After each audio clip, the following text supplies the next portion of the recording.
Have you read the signal chat? I have not yet. Yeah, you have not read it. Are you desiring to be willfully blind to what just happened? No, I was trying to prepare for this hearing, among other things. Oh, and you didn't anticipate you'd be asked about this? Or is it because you anticipated you would be asked about this, you didn't want to inform yourself of this incredible breach of national security? There are millions of things going on in the world at any given time, so I just didn't happen to learn about this one. Oh, I see. There are millions of things going on. Yes, I'm sure there are millions of things going on in the world. But this happens to be probably the biggest national security story of the month. Thank you, Mr. Chairman. Mr. Eisenberg, you served during the first administration as a NSC legal advisor. In that capacity, you must have participated in dozens, if not hundreds, of principal meetings organized by the National Security Advisor. Did you conduct any of those meetings by text chat that involved military strike plans? No, I don't believe so. So the entire first 4 years of the Trump administration, you never had a text chat conversation about plans to strike targets using an unencrypted or using a commercial app? Well, I'm not aware of any such incident, yeah. And you didn't do that because that would have been a terrible national security breach of protocol, would not? I would have to know a lot more to know whether that would be a breach. Would you really need to know more than a conversation about military targets, the time of the attack, the location of the targets, the ordnance being used? Sure, you'd want to know whether the device is up to a certain level so that it could. I mean, you might make one that Okay, we're talking about a commercial app like Signal. Would it ever be appropriate to discuss imminent plans to strike military targets on a commercial app? I still think it's very difficult to answer that question in the abstract. I mean, I can think of circumstances in which you could, sure. Oh, well, give us a circumstance in which you can talk about an imminent military attack unknown to the public, where it would be appropriate to do so on a commercial app. Okay, something absolutely urgent happens and needs to go right now, and your normal communication systems don't work. I mean, there's an example where you may have to do something like that. And where you have access to classified facilities, it would be completely inappropriate, wouldn't it? I still need to know more. Really? Wow. And you want to lead the National Security Department at the DOJ, and you would need to know more? Yes, Senator, I'd like to lead the NSD, and I think I'm exceptionally qualified to do so. And do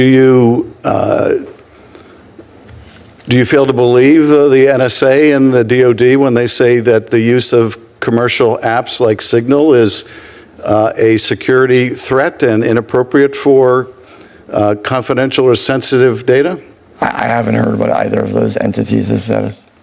So you don't have any idea what the view of the intelligence community is about the use of commercial apps to conduct government business involving classified or sensitive national security information? You have no idea what the position is? No, I'm sure the position is that in general that should never happen. Okay, so what happened in this Signal chat should never have happened. Do you agree with that? No, as I said before, I would need to know more. Have you read the Signal chat? I have not yet. Yeah, you have not read it. Are you desiring to be willfully blind to what just happened? No, I was trying to prepare for this hearing, among other things. Oh, and you didn't anticipate you'd be asked about this?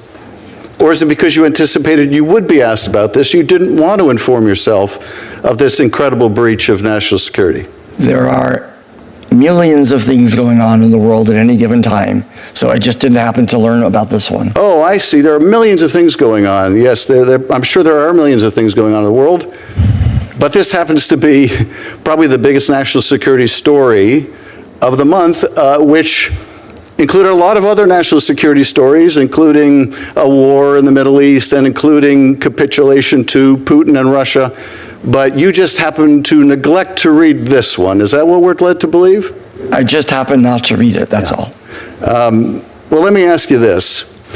If you're using a commercial app to discuss the identity of targets, their locations, and that information were to become public, it could compromise those operations, couldn't it? It depends on what the operation is and where in the operation. Well, let's say an operation to strike targets in Yemen, Houthi targets that identify, say, a top missile operative and the location of the girlfriend's building, those kind of specific details discussed on a commercial app could jeopardize that operation if it became public. Yeah. Isn't that true? It depends on the circumstances. And Well, I just gave you the And that's why I'm not going to answer a hypothetical question. Well, it's not hypothetical. I wish to hell it were hypothetical. This just happened. This was shared with a journalist on a commercial app.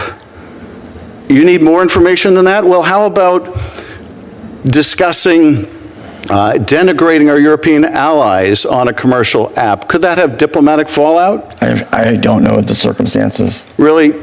So the Vice President's conversations on this app, others joining in and disparaging Europe, this is completely new information to you. You're unaware. You can't comment on whether that could interfere with our relationship with our closest allies? No, I heard of the incident. I just at this point hadn't had time to look at it closely. Yeah. I'm a lawyer, sir, and before I make decisions and form opinions, I need to look at the facts carefully. Yeah, and you don't hide from the facts as a lawyer. And if you Absolutely want to not. head the Of course National not. Security Division at the Department of Justice, you don't stick your head in the sand when we've had a serious breach of our national security so that you don't have to answer uncomfortable questions. That's Mr. not Chairman, I yield back. Thank you, Mr. Chairman. I do find it interesting that my Democrat colleagues are so enraged by this non-story and had nothing to say when we had a president who literally Adam Schiff just did something simple and devastating. He asked John Eisenberg, a nominee to run the Justice Department's National Security Division, whether it's ever appropriate to discuss imminent military strikes on a commercial app like Signal. And Eisenberg couldn't say no. Not generally no, not of course not, just a maze of hedging, and it depends. That hesitation is the story. Here's why this matters. The details Schiff listed, target identities, locations, timing, and ordnance, are the beating heart of operational security. In plain terms, that's the very information adversaries need to thwart an operation or get people hurt. In the military intelligence world, those specifics are typically compartmented, often at the highest classification levels, and handled on accredited devices inside controlled spaces. There are entire systems built to protect them, air-gapped networks like CIPRANET and JWIX, secure phones, SIFs, and strict need-to-know rules. The reason those systems exist is because good enough isn't good enough when lives and missions are on the line. Schiff's line of questioning forced a basic credibility test. If you're about to lead the team at DOJ that prosecutes espionage, leak cases, and foreign interference, you should be able to tell the American public, without a law school dissertation, that laying out strike plans on a consumer chat app is unacceptable. Instead, Eisenberg tried to float a hypothetical emergency where normal communications don't work. But even in genuine crisis scenarios, the U.S. government doesn't default to unsecured tools. It relies on redundant, accredited channels and pre-planned contingencies.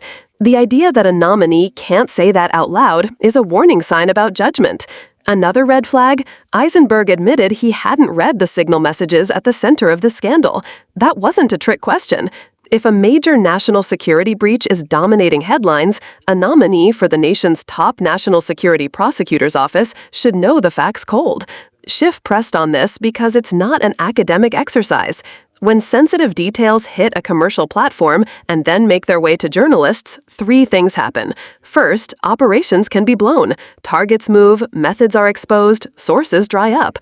Second, people are put at risk. Operators in the field, foreign partners who took risks to help us, even civilians near the named locations. Third, credibility with allies erodes. If private chats show senior figures disparaging European partners while tossing around sensitive details, those partners start asking whether sharing with Washington is worth the political and physical risk. Let's add some context that rarely gets explained in hearings. Not all encryption is equal. Apps like Signal use strong end-to-end encryption, but strong crypto is only one piece of the security puzzle. Classified communications also require trusted endpoints, devices that are hardened and managed, strict identity controls, auditable logs, and compliance with accreditation standards. A commercial app can't substitute for a classified system because the government can't vouch for the entire chain: device security, metadata handling, backups, cloud infrastructure, or whether content gets screenshotted and forwarded. That's why operational details are supposed to live on systems designed, tested, and monitored for precisely this purpose.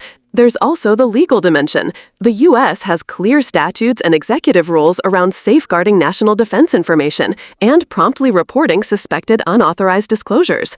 When something looks like an operational leak, especially one that includes timing and target specifics, agencies are expected to assess damage and notify the appropriate oversight bodies. That doesn't require political theater. It requires competence and urgency. Saying, "I need more facts," can be responsible when you're avoiding speculation. Refusing to acknowledge obvious baselines, like "don't discuss strikes on a commercial app," is not. Schiff's method here was instructive. He didn't spring a gotcha. He narrowed the question to the essentials and then tested for a straight answer. He moved from operational risk, strike details, to diplomatic risk, private disparagement of allies, because national security isn't just hardware and targets. It's coalitions, shared intelligence, and trust. You could hear the gap between a prosecutor's mindset, establish the rule, apply the facts, and a nominee's evasiveness, keep every door open, commit to nothing. That's not caution. That's capitulation to ambiguity where clarity is required. It's worth humanizing this. Somewhere down the chain are analysts who spent months building a pattern of life to find that target, pilots and crew who briefed the run, liaison officers who persuaded a partner service to share surveillance, and families who trust that the people carrying out these missions are protected by more than luck and a locked iPhone. Treating those details like chat fodder insults that entire ecosystem of risk and discipline. There's a deeper cultural issue underneath Eisenberg's answers. When leaders normalize gray areas around obviously red lines, standards slide. People watch how the top talks and they adjust. The result is more exceptions, more sloppy channels, more rationalizations after the fact. The adult answer is simple. If your comms are down, you move to the next approved secure contingency, not to a consumer app. If something sensitive somehow spills, you lock in damage control, not defensiveness. This is why the moment matters beyond one hearing. Confirmation rooms are where we find out whether nominees can uphold bright-line principles under pressure. You don't need the full declassification guide to say sharing strike plans on Signal is unacceptable. You don't need a week of prep to say, "I've reviewed the facts, I take it seriously, here's how the process should work." If you can't do that now, what happens when the stakes are higher and the spotlight is gone? If this helped clarify the stakes behind the headlines, share it with someone who saw the clip but didn't get the why. Subscribe for more deep dives that unpack the mechanics, how secure systems actually work, what the law requires, and how to separate spin from standards. And tell me in the comments, what's the single baseline you think nominees should have to affirm on the record before they get a national security job?